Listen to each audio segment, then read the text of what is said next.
I think what's special about the Western National Parks is the Western United States. I mean, this is a landscape that's been celebrated in history, that's been celebrated in movies, in books. It is the archetypal American landscape. When people come here from other countries, they think about the American West and what these landscapes actually signify and what they symbolize. So it's not by happenstance that the national parks that are most renowned are Yellowstone, Yosemite, and the Grand Canyon, and they're all in the West. They're all part of that Western landscape and almost symbolize the rest of the American West.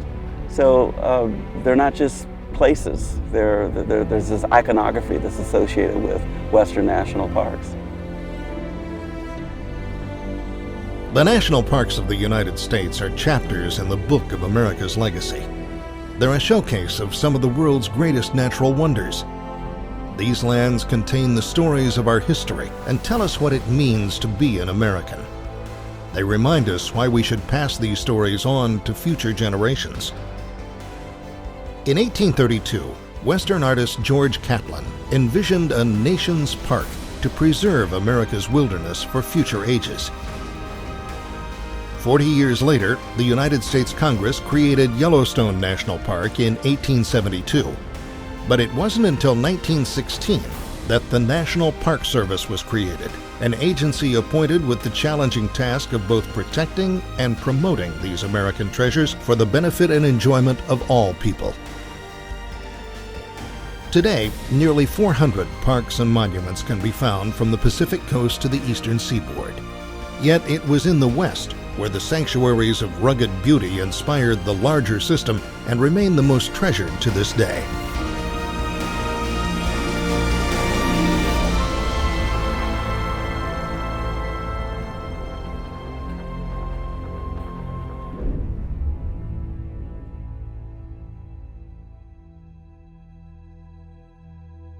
The Late Triassic Period.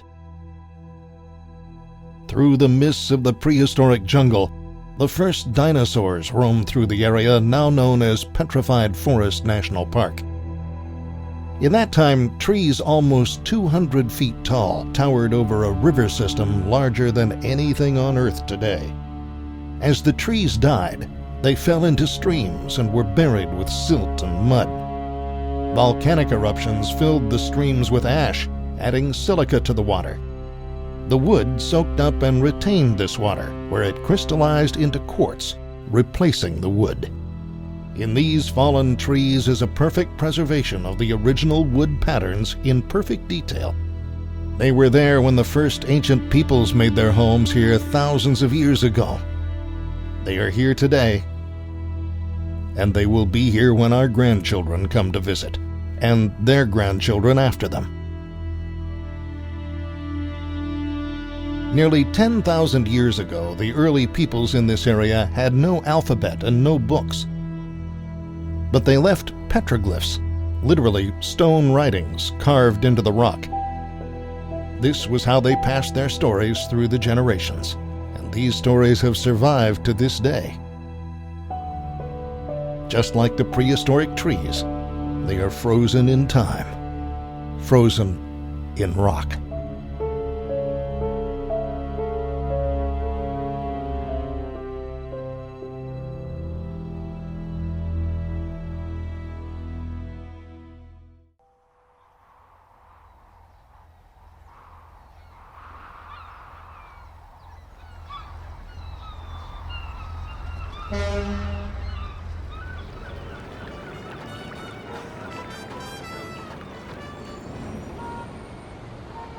St. Louis, Missouri.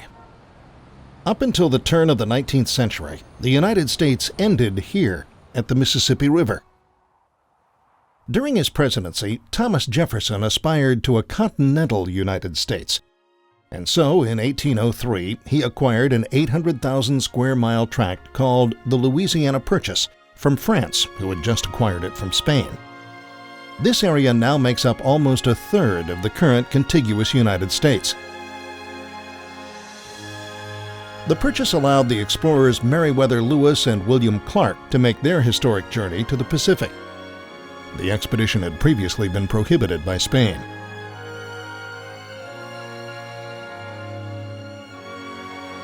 In 1935, the land near the starting point of Lewis and Clark's journey was deemed a national memorial. And 30 years later, a fitting monument was erected. The Gateway Arch symbolized a doorway into the West. From here, the future of the country's expansion opened up, and the growth of the nation increased.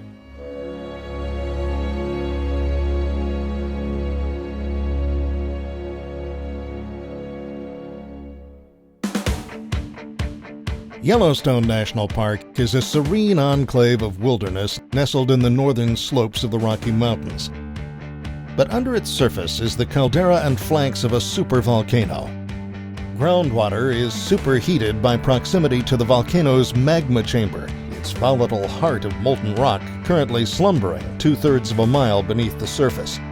Depending on how constricted the return route of the boiling water is, the thermal features at the surface take the form of colorful hot pools, hissing fumaroles, sputtering mud pots, or explosive geysers.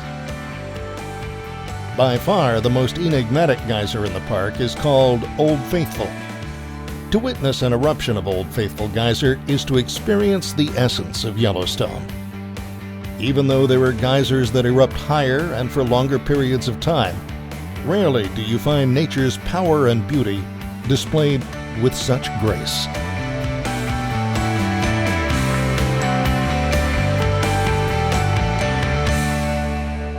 Shortly after the Civil War, it became apparent that the American wilderness was beginning a slow decline. And in 1872, it was decided that the natural wonders to be found in Yellowstone ought to be preserved. The land was set aside by the government as a place to be stewarded by the American people. The land was not to be developed, but to be left alone. And with this, the first national park was born. Yellowstone became one of the best places in the world to see multitudes of wildlife in their natural environment. But the struggle to survive was far from over. Pressured by popular opinion and an arcane view of wildlife management, the National Park Service succeeded in exterminating the gray wolf from Yellowstone in the 1920s. Beleaguered by the success and inertia of its propaganda, the National Park Service fought the entire second half of the 20th century to restore wolves to their ecological role as the true wildlife managers of the park. It wasn't until 1995 that the ecosystem could be complete once again, and the gray wolf was returned to its rightful home. Since then, sighting or merely hearing the lonesome howl of wolves has become the most sought-after visitor experience.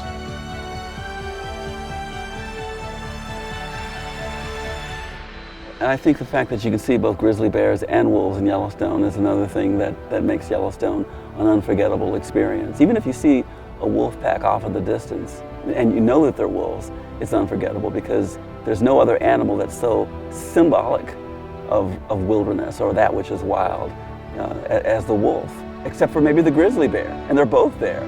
There's something about them that it wakes you up. It wakes some primitive or early or part of oneself that the world is an incredible place. You know, it's something that just grabs hold of you when you're in their presence, like the Tetons, like the Rocky Mountains, like the Sierra Nevada. There are things in this world that just reach deep down inside you and grab hold, and they just don't let go. And wolves and grizzly bears have that power.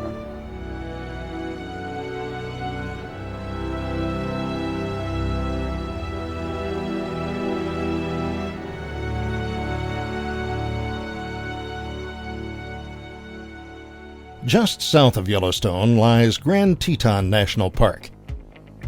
The large, flat valley is bordered by one of the most spectacular mountain ranges in the world. These granite monoliths were designed from some of Earth's hardest and oldest rock and sculpted by the planet's most powerful tectonic forces.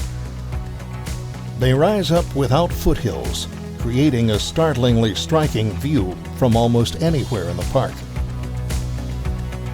If you come in over Togety Pass, you see the entire mountain range.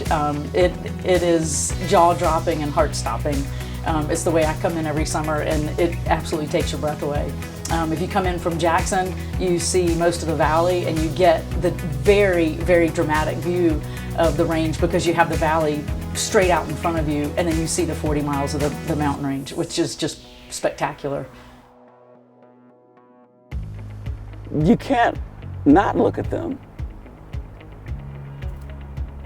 They draw the mind, they draw the imagination. You always know that they're there. There's this presence to them. You just have to look up. If you're walking along the Snake River, you got to look up and look at them every once in a while, because the light's changing on Mount Moran, or there's a snow banner blowing off Tiwanaut, or Grand Teton is just saying, look at me. You have to look at them. You can't deal with that space without dealing with them being what has defined that place. I think it's one of the most beautiful mountain ranges on the face of the earth.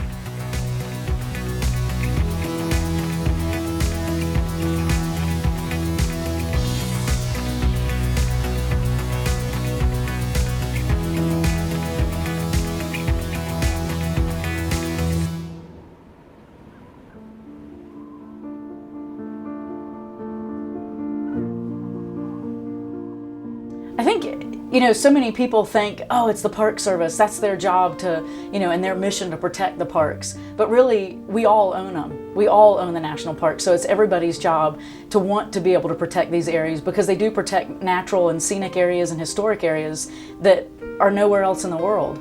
And if we don't protect these things, then they won't be protected for future generations.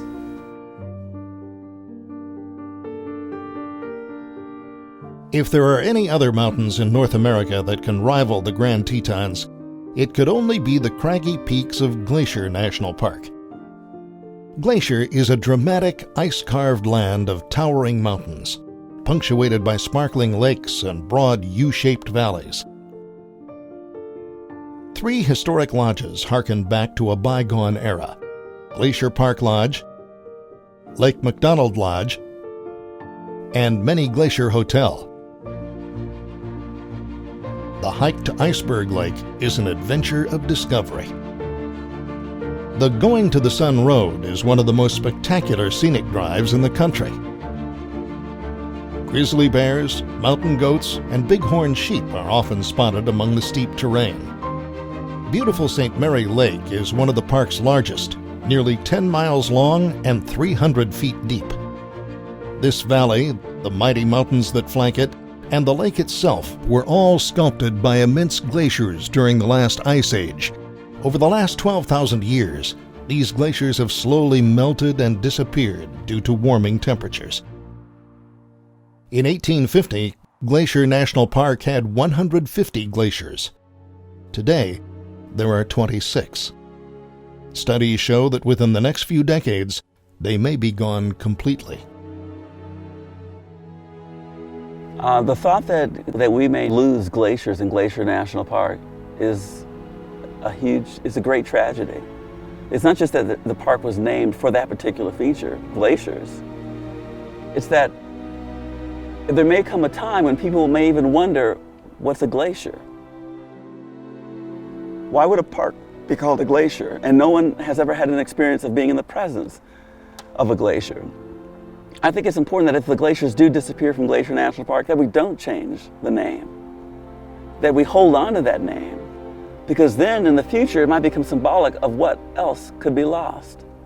That people are wondering, oh, I heard about glaciers, but they disappeared before I was born. I don't know anyone, I've never met anyone who's ever been in the presence of a glacier. Boy, it'd be great to see a glacier, to feel the coolness of that wind blowing off a glacier. It's a sad thought, but it could come to pass where we live in a world without glaciers.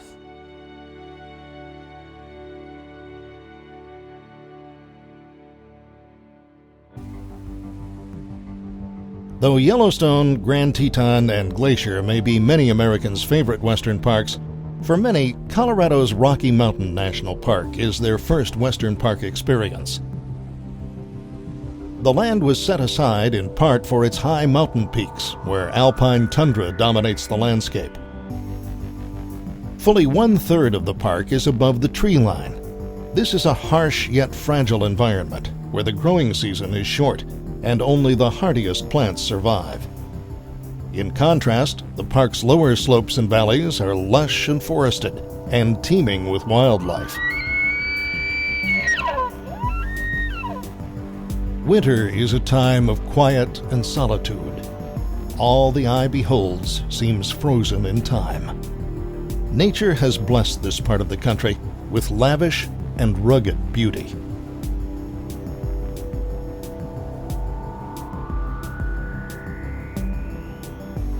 When you're in the Rockies, you're going to see elk going into their rut. I think of the bulls bugling, and that's a sound that I miss, and it's a sound to me that is an oral fingerprint of the Rocky Mountains.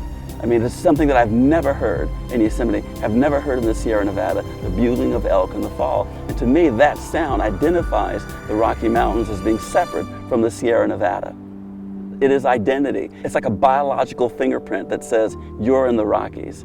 So sometimes animals also can tell you what is dynamic about a particular place and also identify that place as being separate from any other place in the United States.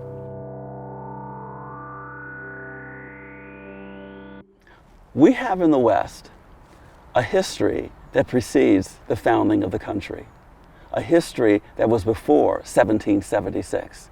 We have a history here of indigenous people that goes back thousands and thousands of years. So this is where America really gets old. You're actually tying into a history that precedes the United States, tying into a story that's more ancient than America. And so what's fascinating about being in these environments is that all Americans can have access to a story that is their story but is not their story, something that came before by thousands and thousands of years. Several millennia ago, early hunters roamed the Colorado Plateau region, now referred to as Mesa Verde. They're known today as the ancestral Puebloans. Beginning about AD 750, their descendants built surface structures on the mesa tops. By AD 1150, the Pueblo people began to move under the canyon rims, and soon construction of the cliff dwellings was underway. The term ruin is misleading.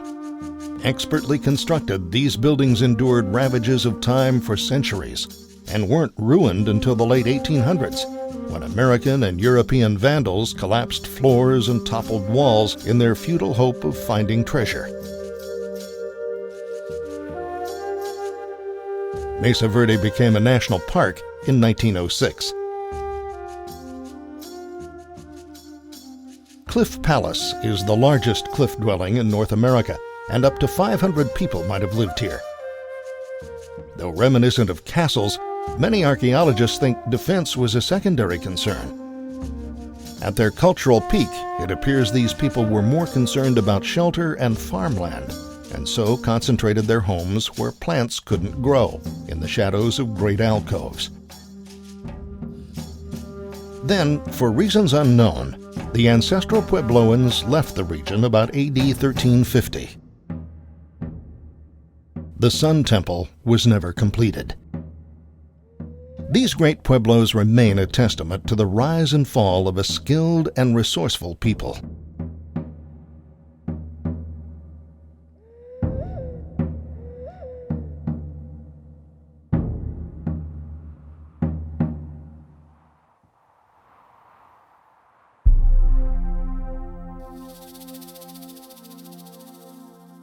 Another time capsule of ancient peoples is found in the southwest at Canyon de Chelly.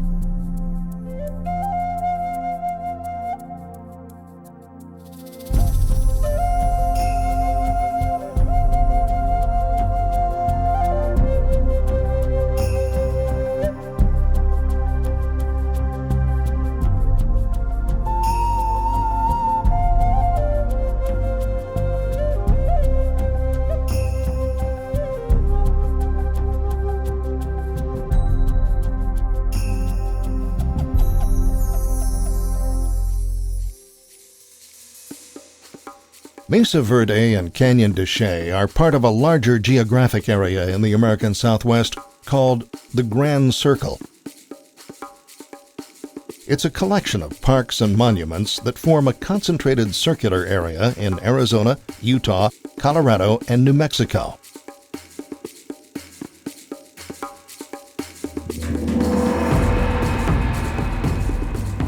Arches National Park lies at the heart of southeast Utah's Red Rock Country. It contains more natural stone arches than any other area in the world. All the formations in Arches are the remains of an ancient mesa that has eroded away over countless years by wind, water, ice, and gravity. This leaves some immense rocks balanced precariously high above the ground. There are countless spires, pinnacles, and rocks of unique form. But perhaps the most distinctive is Delicate Arch, its rare beauty reflected in its name, that has become a symbol of the park and even the American Southwest.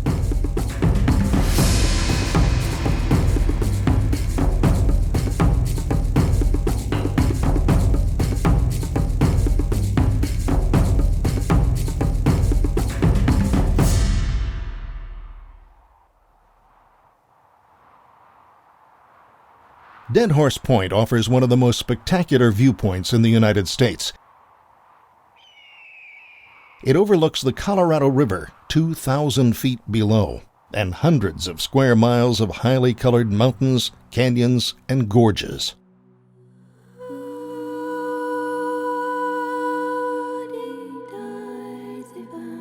To the south lies nearby Canyonlands National Park.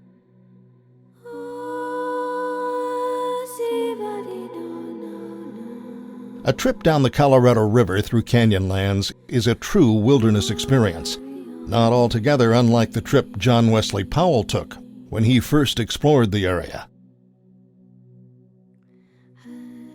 Take a raft trip or a canoe for a thrilling adventure down Cataract Canyon.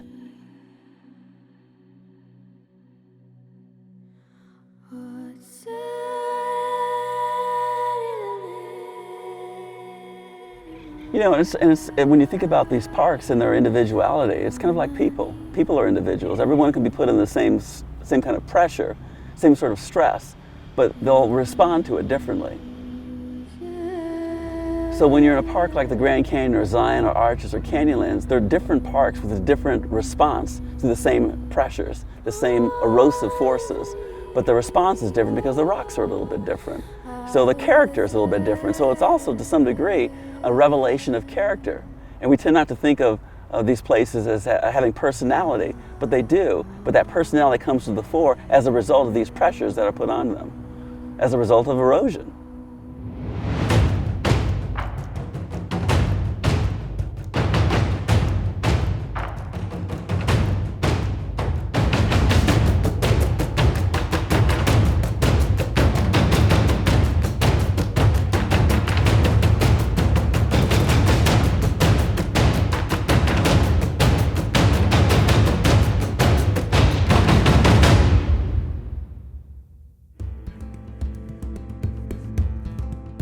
West of Canyonlands lies Capitol Reef National Park, a largely undiscovered treasure of the national park system.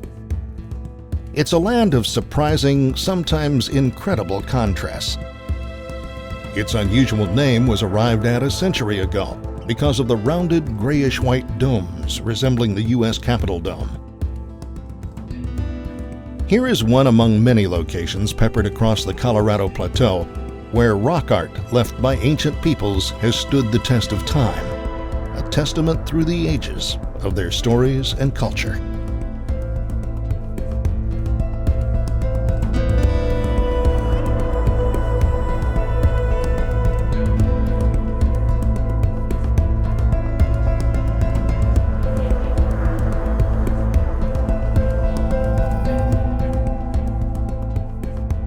Natural Bridges National Monument is a place where awe-inspiring holes in rock are carved by flowing water, hence the name bridges. Erosion is the eventual bringer of death of every bridge formation. Owachomo is a fragile old bridge, geologically nearing its inevitable collapse. At one time, Puebloans built their homes under these sheer cliffs. The harsh desert environment makes it easy to imagine why they might have decided to move elsewhere. These dwellings were abandoned about 700 years ago.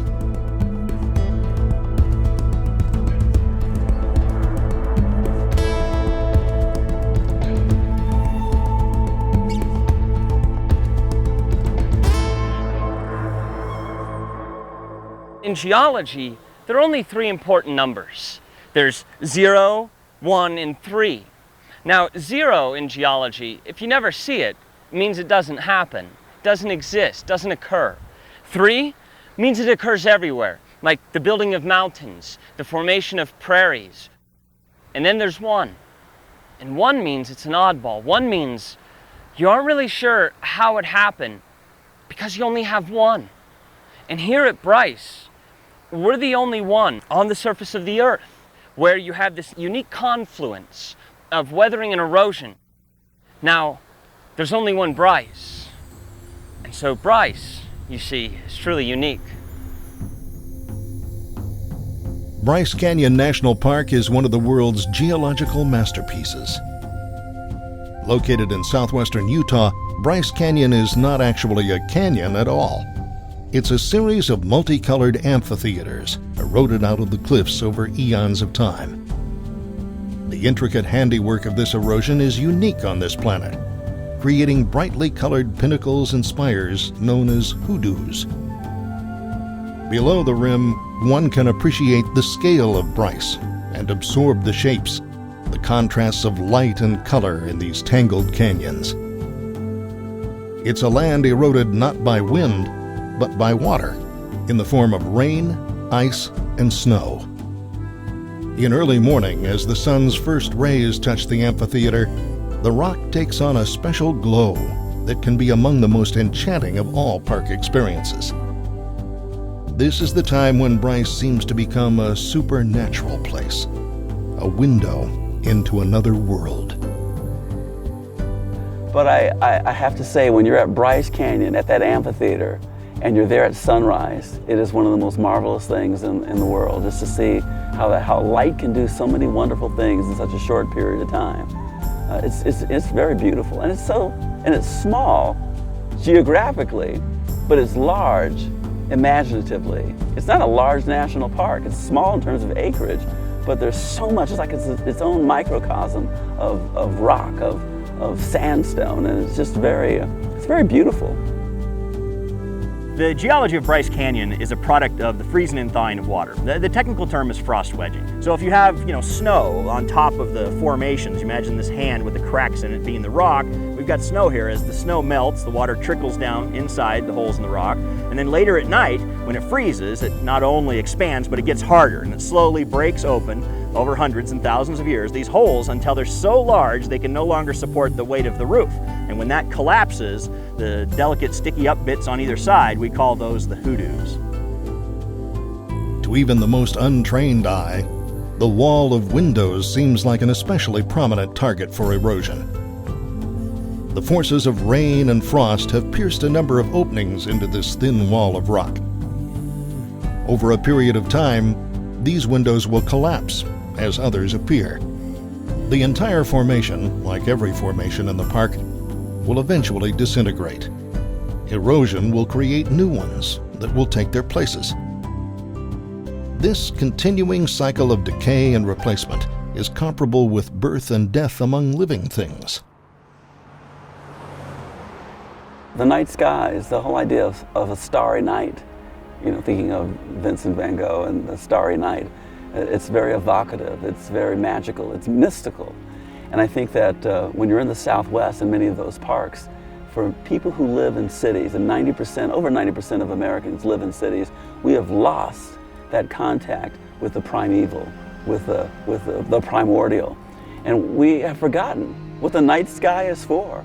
The night sky is to remind us that there is something in this world that's greater than us.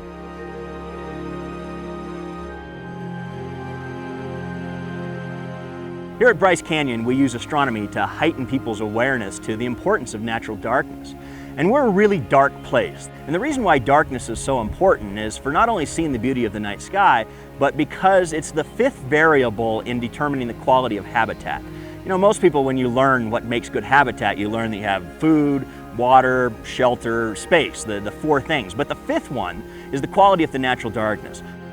Most of the mammals that we all know and love are nocturnal creatures. They're most active during the night. So when we have artificial lighting, our outdoor lighting that impacts the night, we're changing the quality of the habitat. And we're beginning to find that fifth variable is just as important as the other four.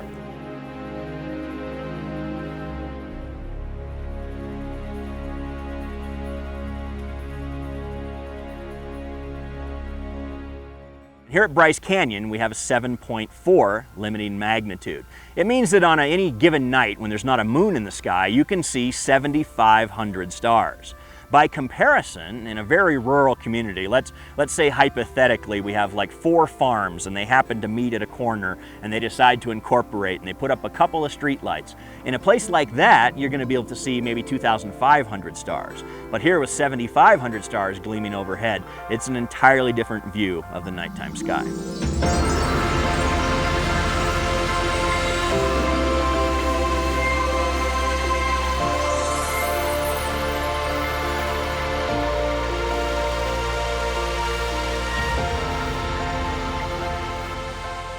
It is a loss of what is magical about being alive in this world, to not have that night sky, which we've had for what, 99.9% of our existence as a species. We've had these incredible night skies with the Milky Way splitting the sky in two. And so when you visit these parks, you can recover this memory that was so human for so many thousands and thousands of years of being blown away by the night sky and by a sky literally filled with stars.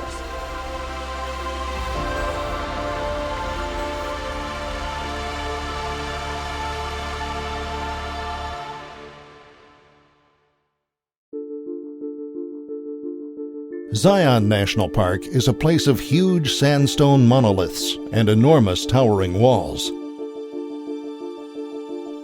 The sheer rock walls just are awe-inspiring, no matter how you look at it. I don't think you can look at Zion without having a feeling of awe because it's so huge. And when you stand at the bottom of the canyon, unlike the Grand Canyon where you're looking down, you stand at the bottom of Zion Canyon and look up, and you just get an idea of how small you really are. You start to see those magnificent cliffs that are so close to you. You're driving past them and you can't take it in all in one vision. You have to look at the bottom and then look up. You can't see it all at once.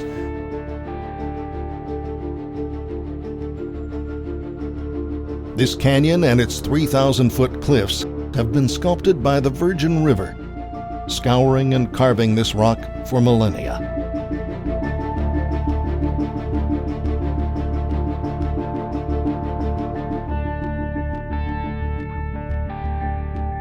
Zion inspires peace and reverence.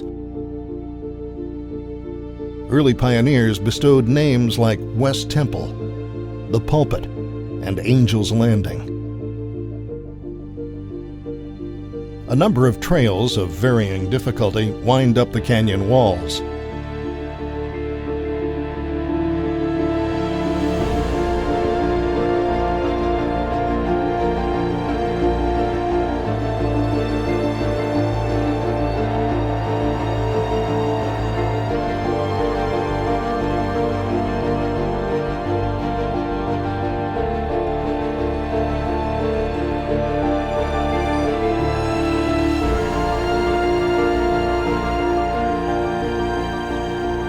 The word Zion implies a place of sanctuary and refuge.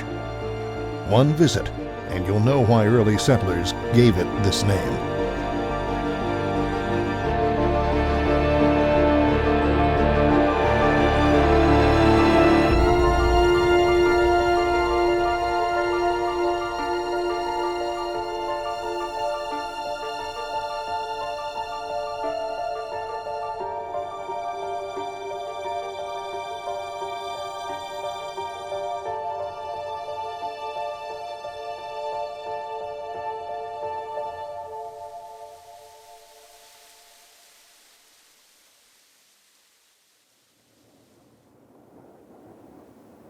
In 1869, only 4 years after fighting in the Civil War, John Wesley Powell was the first to explore this little-known stretch of the Colorado River.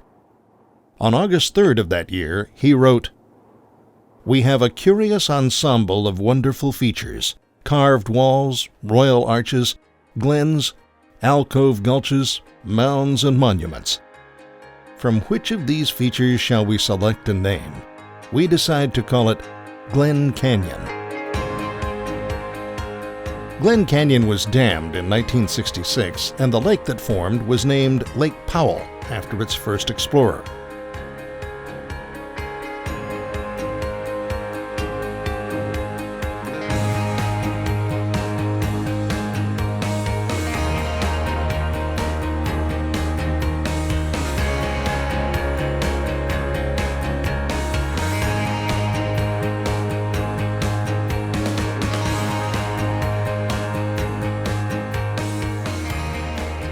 You know, the thing is about recreation areas sometimes get, I wouldn't say it's a bum rap, but people just tend to think of them as places where you're going water skiing. You know, you're Lake Mead or Lake Powell, and you're out there in the water, and Glen Canyon, you're just swimming around in skis and the whole bit, and then it has very little to do with the whole idea of wilderness. And the thing is, though, there is an energy there, there's a power there of this great geological history that's sifting through, that's making its way through the psyche.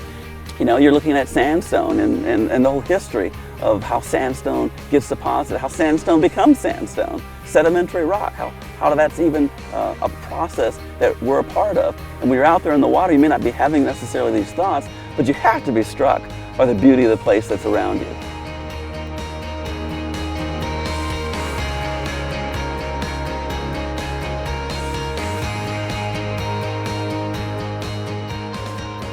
In 2005, a drought brought the lake's water levels down to historic lows, and a hidden treasure emerged from the pages of John Wesley Powell's journal.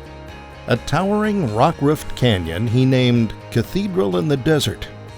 When water levels rose again, the cathedral dutifully submerged beneath the waves. Evidence of ancient Indian cultures can be found on the rock walls. Lee's Ferry, where visitors can take day trips upstream into Glen Canyon, marks the end of Glen Canyon and the beginning of the Grand Canyon.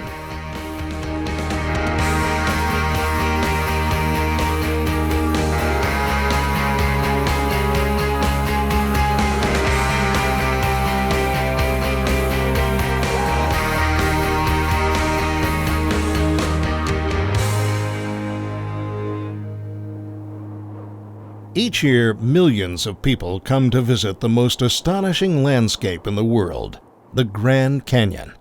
As much as a mile deep, 277 miles long, and up to 18 miles across, its breathtaking beauty and scope inspire and overwhelm.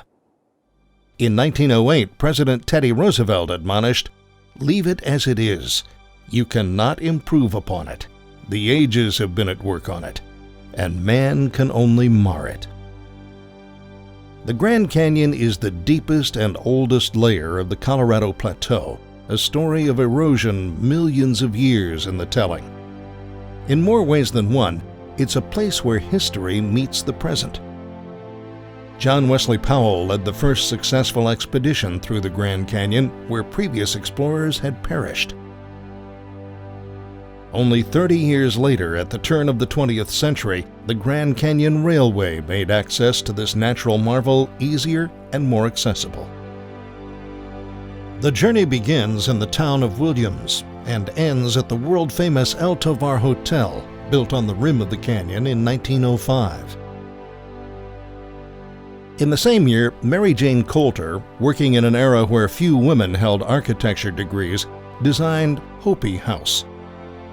One of the things that was distinctive about Mary Jane Coulter is that the architecture she created was able to actually blend in with the landscape. You know, you think about the El Tovar, it's striking. It's a Norwegian hunting lodge, but all of her structures, they blend in very, very well.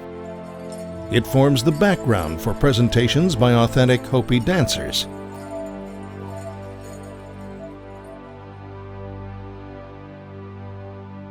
I saw a condor in the San Diego Zoo. And it was just sitting there. And it didn't happen at first, but after a while I just said, Mike, this thing's bigger than an eagle. It's bigger than a golden eagle. And then it just started spreading its wings. And as its wings began to spread, they just kept spreading. And it just kept unfolding. And that's all it did. It unfolded its wings. And there was a little kid that was there watching, and his eyes just went, because it just got bigger and bigger and bigger. And so I remember thinking at the time, that the zoo itself and the walls of the zoo disappeared, and I just saw this. It was almost like the wilderness itself and the expansiveness of the West itself spreading its wings right in front of us. And I forgot I was in a zoo. I was in the presence of this incredible organism, this incredible bird, and it was just, it left me breathless just seeing how wings could unfold forever right in front of me. And I remember thinking, no wonder it's in such a big enclosure. It needs something big just to contain those wings and to contain that wildness which was still in that condor. For a long time, the condor species was in serious danger. In 1987, there were only 22 left in the world. A conservation and recovery plan was put into effect, and after much work, the condor population has grown back to around 400, a much healthier number.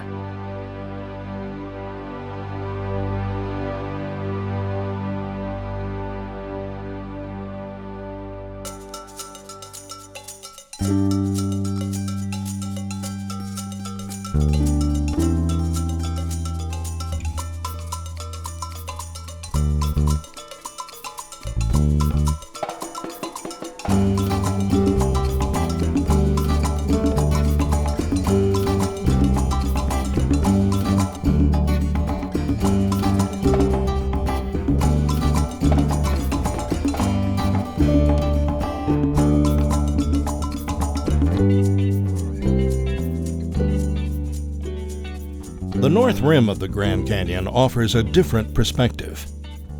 There are many overlooks along the north rim, but Bright Angel Point is one of the most spectacular.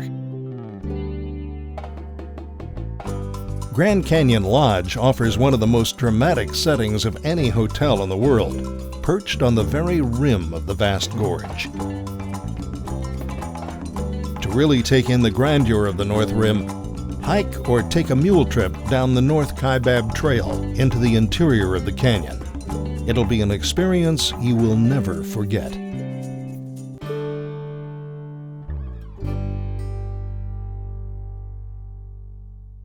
The geology in Yosemite is different from the geology of the Grand Canyon. In the Grand Canyon, you're looking at mostly sedimentary rock, but here in Yosemite, you're looking at granite. Granite is a plutonic igneous rock. You're looking at something that's not volcanic, it's plutonic. It's something that actually was uplifted and then eroded away and reveals the granite that was underneath. But it's a different expression of the same story. It's still the story of the continent, but here's a little bit of a different expression.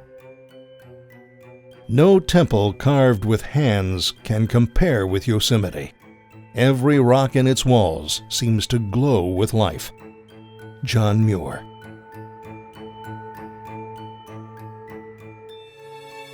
Yosemite is special not because of one thing. Yosemite is special. It's not, and special is not even the best word for it. Yosemite is unique because of the interconnectedness of so many wonderful things. If it was just the waterfalls, it'd be a great place. If it was just seeing a bear walking through Stoneman Meadow at sunrise, it'd be a wonderful place.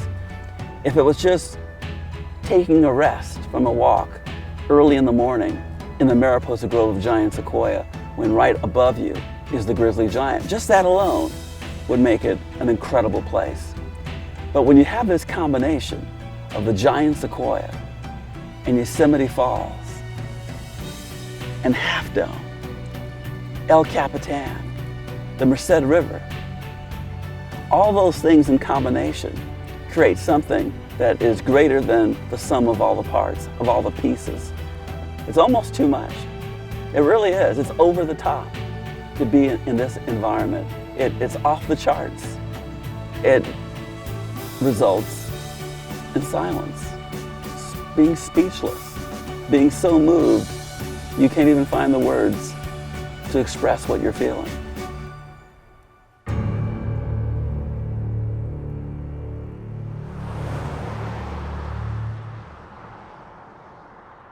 The Ahwahnee Hotel is one of the most striking man-made features in Yosemite. Named after the native Ahwahneechee word for Yosemite Valley, this beautiful building of granite walls, slate roofs, and copper trim was designed by Gilbert Stanley Underwood in 1927. The oldest lodge in the park is the Wawona Hotel. Built in 1876, it continues to accommodate tourists seeking to explore the Mariposa Grove, home to some of the largest and most famous sequoia trees in the world. Yosemite Valley is only 1% of the park's total area, so a visit to the high country should not be missed. Over 4,000 feet above the valley floor, the high country is a Sierra wonderland of lakes, streams, and mountains.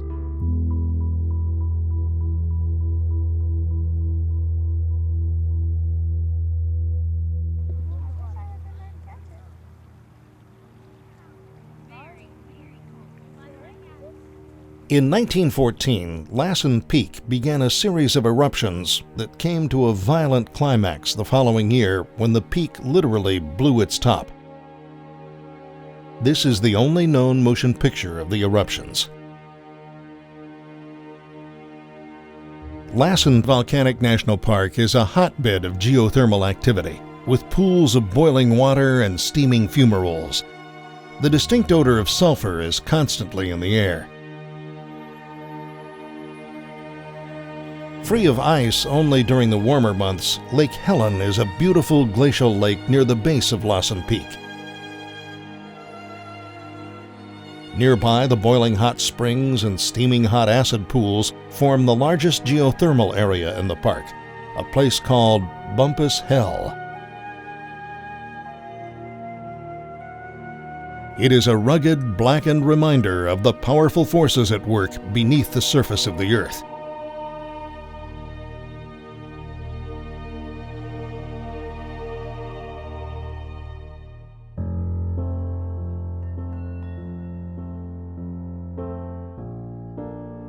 Crater Lake was created by the collapse of an ancient volcano. Mount Mazama erupted in the 8th century BC, covering much of the west and parts of Canada with ash. The resulting lake, 1,943 feet deep, is the deepest lake in the United States, with the highest water quality to be found anywhere. It is beauty born of devastation.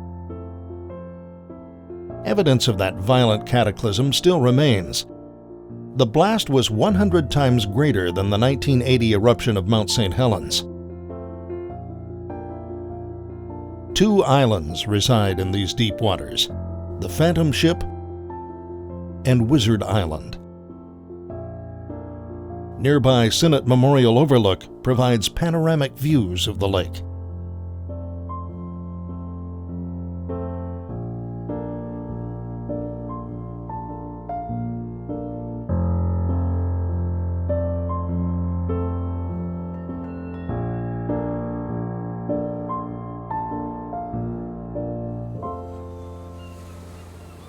Olympic National Park contains 3 distinct ecosystems. The first is the western seaboard on the Pacific Ocean, where rocky cliffs and sea stacks punctuate sandy beaches strewn with driftwood. Ruby Beach is typical of Olympic's rugged coastline, sea stack rocks and tide pools rich with marine life. Further inland, primeval forests dominate the landscape. On average, they receive 150 inches of precipitation per year, making it the only deciduous rainforest on the continent. And at the heart of Olympic National Park, the third ecosystem is found in the towering Olympic Mountains. Any one of this trio, seashore, forest, and mountains, would be worthy of National Park Service protection. The combination of these 3 biomes makes this fresh and vibrant land startlingly unique.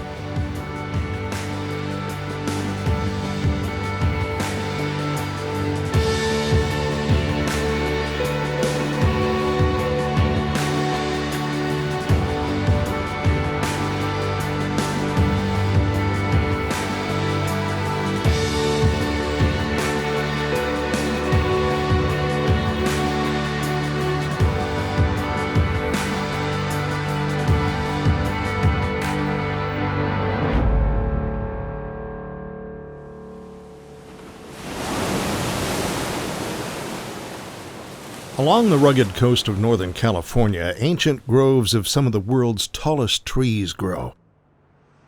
This is Redwood National Park, and while these trees may look like the giant sequoias of the high Sierras, they're a different species altogether. Coast redwoods are taller and narrower and can be found at sea level. Giant sequoias are only found above 5,000-foot elevation. Although it's hard to imagine, these trees once came close to extinction. Originally, this area of southern Oregon, northern California had about 2 million acres of old-growth redwood trees. In the 1800s, when the loggers first started cutting down these trees, it was a multi-day job just to cut down a single redwood tree. But throughout the 1800s, technology kind of developed and enabled the logging operations to happen at a much faster rate. By the early 1900s, people were looking around at what used to be these majestic old-growth redwood forests and realizing that something needed to be done to make sure that there were remaining redwoods. And it wasn't until about 1968 that the national park was formed to protect some of the tallest trees that had been discovered to date. Redwood National and State Parks also protect miles of rugged coastline. The Coastal Drive is a 9-mile loop that brings you to the edge of high coastal bluffs overlooking the vast Pacific Ocean and the crashing waves below. The fact that there are some trails where you can hike through an old-growth redwood forest and you really feel the history of what these 2,000-year-old trees represent, but then as you hike along, you can hike down to the ocean. That diversity, that juxtaposition between those two different types of ecosystems, to me is really fascinating and fun to explore.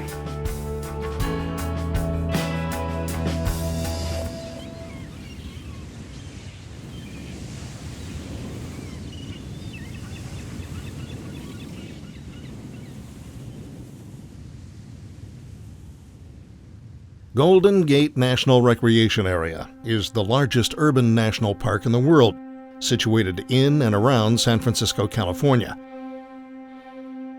From the old-growth redwood forests of Muir Woods and miles of sandy beaches to historic forts, monuments, and the retired prison island of Alcatraz, the stories contained within Golden Gate National Recreation Area are lush with natural and cultural diversity and historical significance.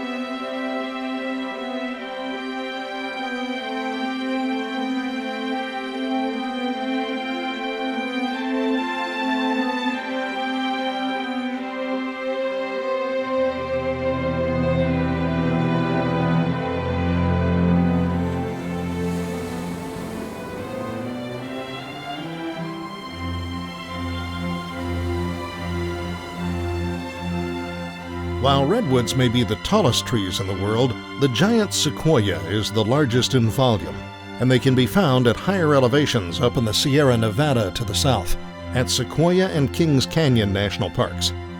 The largest of these is the General Sherman tree, 275 feet tall, 25 feet wide, and nearly 3,000 years old.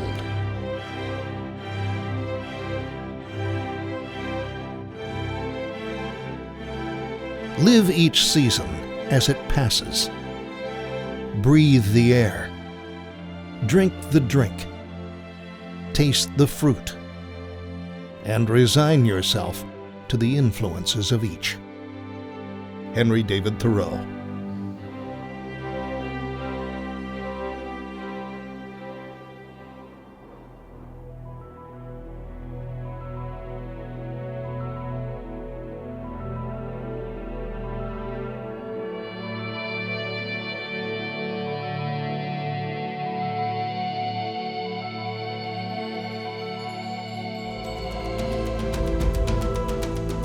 In the middle of the Mojave Desert, in the lowest and driest area in North America, Death Valley National Park is a place of extremes. It holds the highest recorded air temperature in the world at 134 degrees Fahrenheit and sinks 282 feet below sea level. Yet in the middle of this harsh and barren land, occasional rainstorms bring deluges of water, allowing life to flourish in the most impossible of places.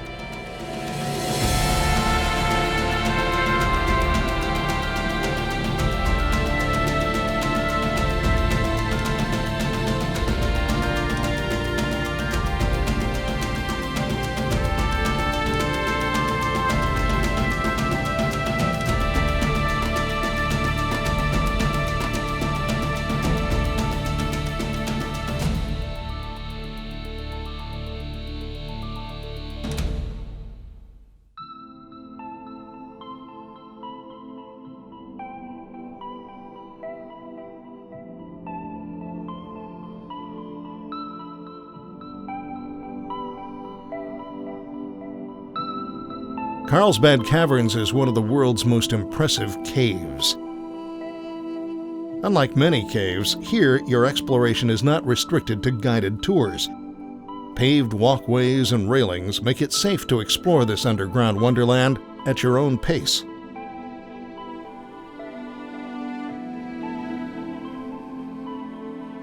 While most caves owe their existence to carbonic acid dissolving limestone rock, Carlsbad Caverns was enhanced by the much more powerful sulfuric acid. The Big Room of Carlsbad is the 7th largest natural chamber in the world. There's enough floor space here to hold 6 football fields, and the ceiling towers to over 300 feet. Here, underneath the desert of New Mexico, a vast and extraordinary beauty lies for those willing to go looking for it. One of my favorite times this summer working in the visitor center, this lady came in and you could just tell she was excited. And she came up and I was so glad that I was the one that she talked to, because she said, I haven't been here in 40 years and I'm bringing back my daughter and my grandchildren. And that comment absolutely made my summer, because that's why we're here. That's why this park is protected as a national park. And I could see in her eyes, I could see the same way that I feel every day that I'm here. Badlands National Park is a colorful landscape that reveals formations laid down millions of years ago, eroded from soft volcanic and sedimentary rock. This is a land rich with fossils, where wind and weather have shaped the gullied hills into an endless variety of strange forms. The rain from a single thunderstorm can erode away enough material for new fossils to emerge that weren't exposed the day before.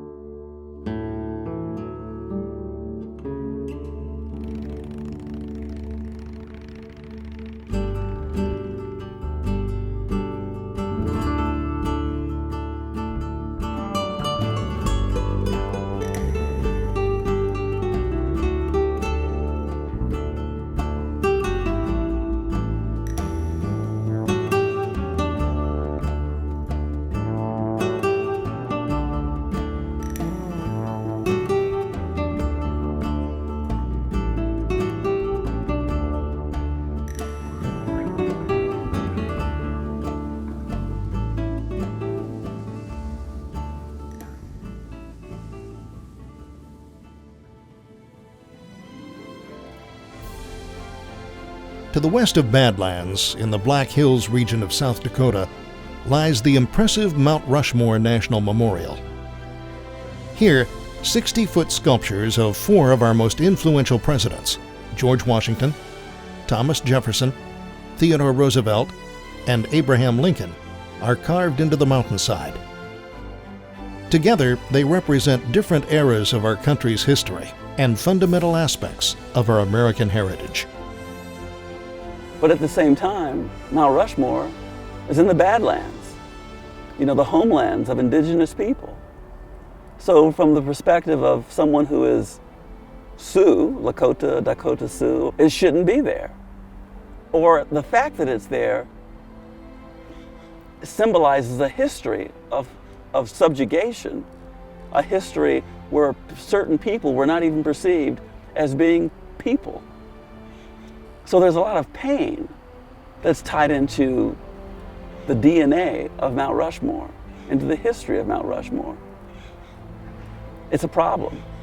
But you know what? American history is filled with problems, and history itself is the record of problems, of conflict. It's a great place to start a conversation. I mean, one group could be moved to tears because they're saying, this was our homeland. This is the land of our ancestors.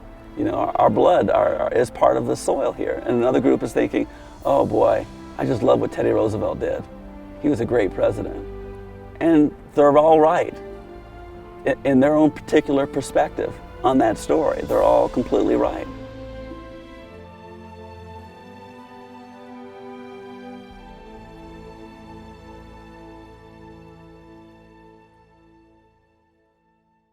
When you're hiking on a trail in the Sierra Nevada, because you're in a national park, whether it be Sequoia National Park or Yosemite National Park, in general, you're seeing much of what John Muir would have seen, or what the Awanichi would have seen, or the Paiute would have seen.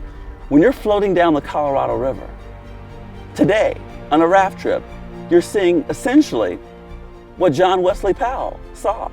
And you're seeing it because that area did become a national park. You can feel what they felt. You can see what John Wesley Powell saw. You can feel what John Muir felt when he was walking through a grove of giant sequoia. And that's the power of national parks.